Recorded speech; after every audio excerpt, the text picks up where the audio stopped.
I'm observing two classes of mixed groups in a bilingual school.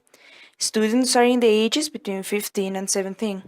They learn English as a second language, but their curriculum is based on the IB program and the diploma program. So, students conceive language as a means of developing critical thinking towards a globalized world.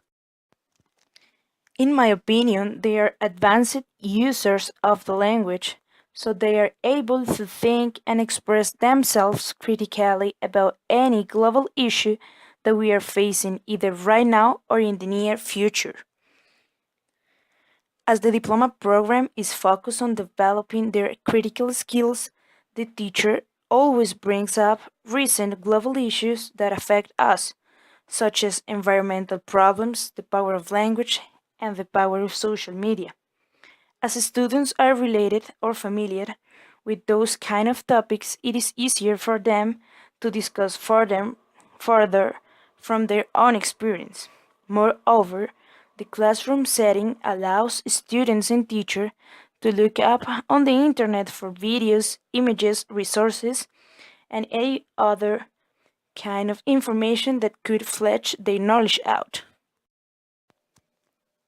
My research was about how a positive relationship between teacher and students could influence their academic performance and their learning process. I was really impressed by the way the teacher behaved and respected the students and how it could help them to reduce their stress level during an exam or throughout the class. Moreover, I just wanted to explore the effects of such relationship and how it could affect or improve a student's behavior, learning process, attitudes toward the class, and academic performance. I decided to choose this topic since the teacher is considered as one of the main characters in students' learning process. In my field notes, I wrote down the most important details and aspects of the class development related to teachers' attitudes and the interaction between teachers and students.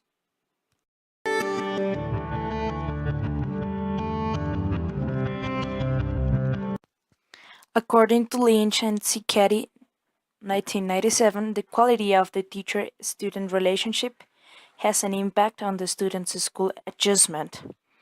During the pre-adolescence, youth's representation of the relationship they maintain with their parents and teachers become predictors of their school motive and adjustment. It seems that positive relationship with teachers and parents improve the strategies of school adjustment.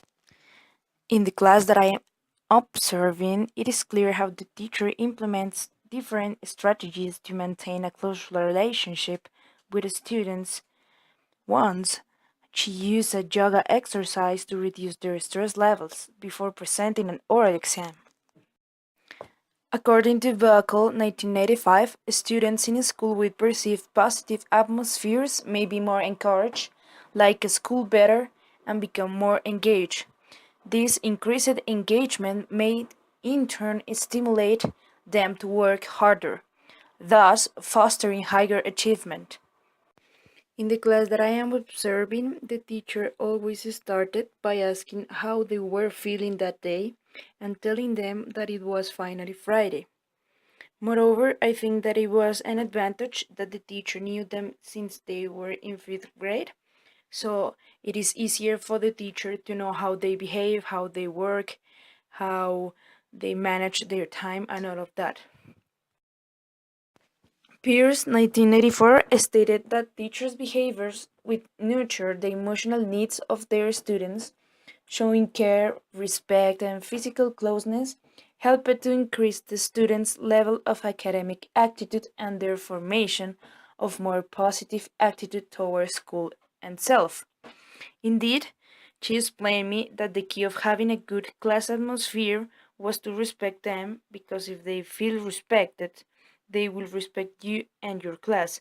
So it will be easier to have a connection and a relationship with them because they know that you think that they are important for you and that you care about them.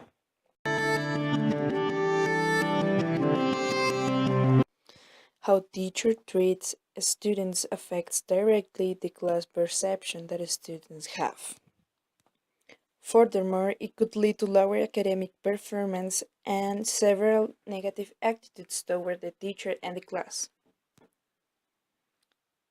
Taking into account students' feelings and their motivation could reflect why they have certain behavior throughout the class. We have to bear in mind that we as a teacher are not just computers that fill in the blank spaces of our students. Instead of that, we are a guide who is having an interaction with a human being. In the class that I observed, I could notice that the students feel more confident when the teacher showed some respect and care about them, as well as when the teacher gave them some advices before doing the oral presentation that I mentioned before. It was really interesting how, with a yoga exercise, she could reduce the stress levels that the students have before presenting it.